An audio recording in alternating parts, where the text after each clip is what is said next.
Today we're going to be talking about hip issues, mostly hip bursitis. It's very common to get amongst runners and also lots of other people as well. It's very common anyways.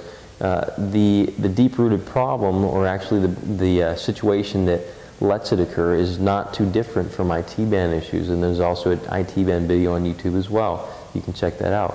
So what we're going to go over today is mostly a little bit about what it is, but we're going to go over the videos and the systematic approach to really fixing these problems. Something you should really be getting if you go into a rehab facility around your area.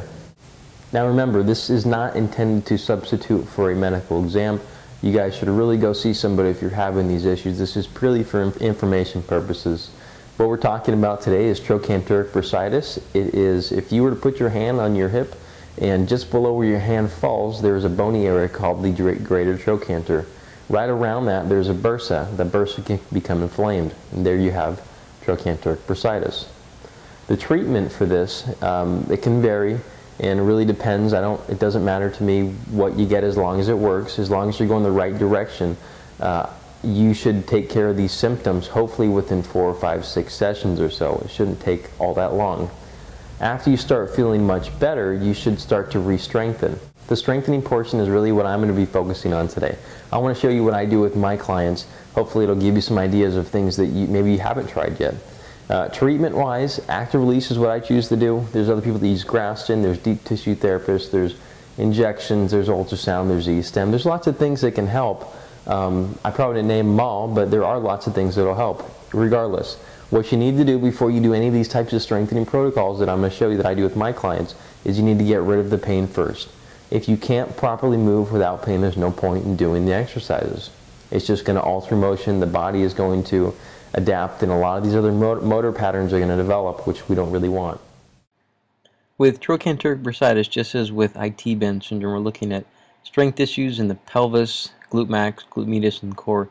We started with open chain exercises. Here are just a couple examples of some standard planking, some side planking. First you start with very simple patterns, and then you can move to more complex ones where there's external forces such as movement of the arm to challenge the core in different ways.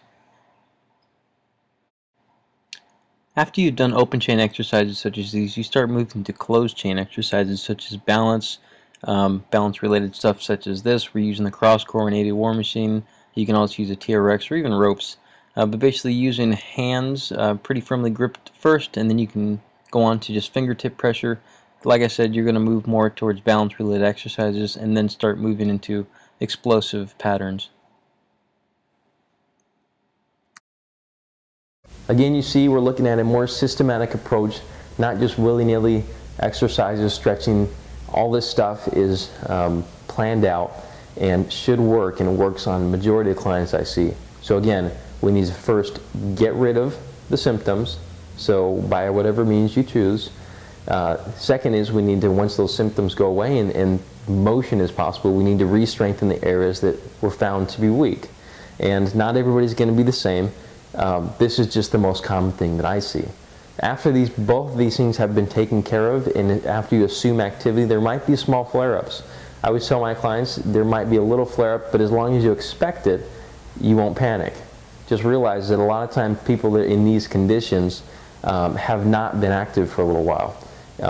And activity itself will start to challenge the tissue and almost spasm it out a little bit. So what you need to realize is a flare-up will happen.